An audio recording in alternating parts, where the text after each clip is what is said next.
Okay guys, let's go ahead and use this formula to solve the previous problem. And the formula goes like this. The number of objects chosen at r times, where order does not matter, can be found by going n factorial over r factorial times n minus r factorial. Okay? The shortcut to do this without typing this in is to type these key using a calculator. But you need to know how to set this up first. So I read this problem and I know that I'm choosing 7 people. I'm choosing 3 people from 7 for a team. And whenever we're talking about team, then the order in which they get selected will not matter. They're going to be on a team anyways. So by seeing the word team or the word committee, I know that order doesn't matter. So if I were to do example number 11 using a calculator, here's what I'll do. I know that I know that n equals to 7, and I know that I'm selecting 3, okay? And knowing that order doesn't matter, I'm going to go 7, choose 3, and that's it. And then what I'm going to do is I'm going to type this into a calculator. So I'm going to go 7, math, option 3, okay? And then choose 3, get 35, and you're done. So that equals to 35, okay? All right, let's try this again. A restaurant served 10 flavors of ice cream. So we got 10 flavors. Danielle has ordered a large sundae with 3 scoops of ice cream. So she is gonna pick 3. How many different ice cream combinations does Danielle have to choose from? 10, choose 3. Well, the word combination in the problem already imply that order doesn't matter. So I'm gonna go, well, she has 10 flavors and she's choosing 3, and that's all you have to do. You can maybe show your work a little bit by going like this, 3 factorial over, and I'm just following this formula right here, over 10 minus 3 factorial, like that. And then you let the calculator do the calculation for you. Math, probability, option 3, 10, choose 3, okay? And then you have 120. So Danielle has 120 ways to choose 3 flavors of ice cream from 10, where order doesn't matter. Wherever they stack, either they stack top first, middle, or last, doesn't matter. Okay, all right. Make sure you practice these couple problems using your calculator. I'll do them for you. Okay, 10, choose 1. Maybe Danielle is gonna choose one of those 10 flavors. How many ways does she have to choose one of those 10 flavors? If you answer 10 ways, you're right, because she's choosing what, 1 flavor out of 10. How many different ways does she have? 10 ways. 10. Okay. Let's say if there were 20 there, how many different options can she choose from 20? 190. Okay. 190. Okay. All right. Last big problem. John is the coach of a basketball team that consists of 10 players, 7 male and 3 female. So this is a co-ed team. In each competition, teams of 5 compete against each other. So here's the first question.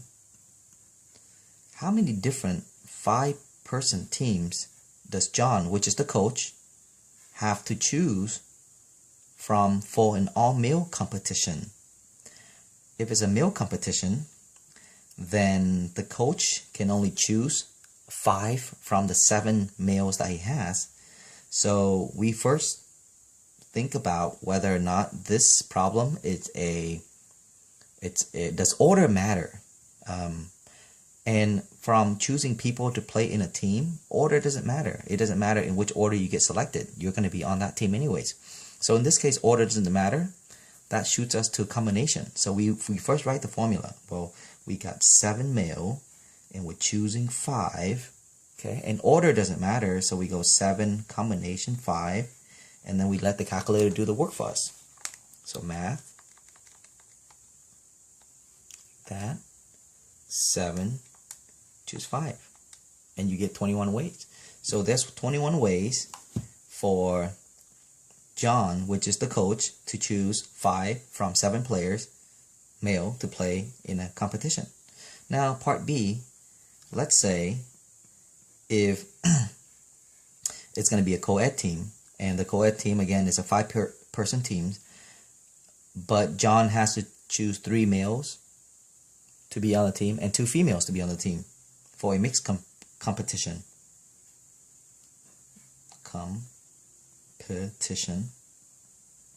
So the question is, how many different ways are there to choose 3 males and 2 females? Well, to choose 3 male, we know that we have 7 male, and we're choosing 3. All right, and we're also going to choose 2 female. How many ways are there? So we got 3 female, and we're choosing 2 from 3. So if we do 7 choose 3, there's 35 ways. There's 35 ways to choose 3 male. Okay.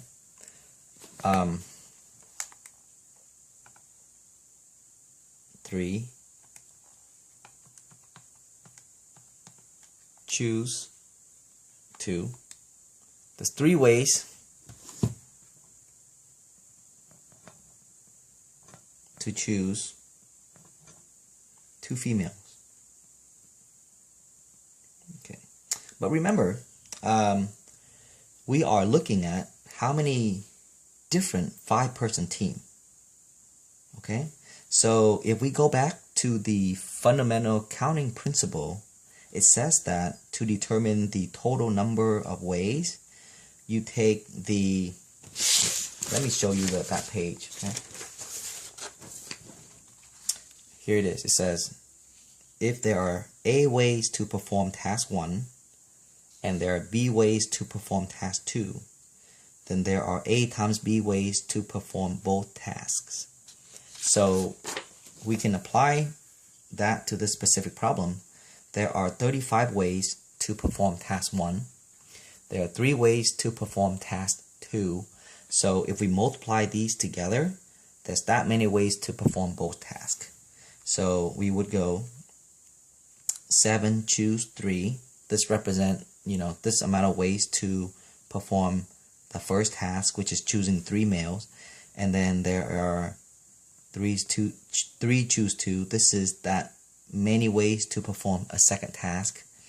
We know that this came out to be 35 ways, and this came out to be 3 ways. And so we multiply these together, we're going to get 35 times 3, so 105 ways. Okay, so there's 105 ways to choose the team or a team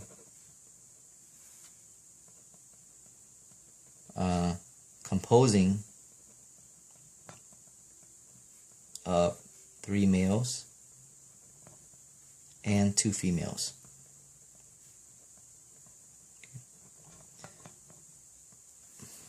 Similar to other lessons in chapter 4, this lesson is kind of hard. So I would suggest that you watch the video again, and if you need to, pause it, slow down, so that you can absorb the concept. If you need more help on combination or permutation, another way to perhaps get some help is to search YouTube and type in the word permutation and combination, and you're going to get a lot of help from other people who share their knowledge regarding combination and permutation to get you to deepen your understanding. And definitely you can always ask me questions when I see you in class.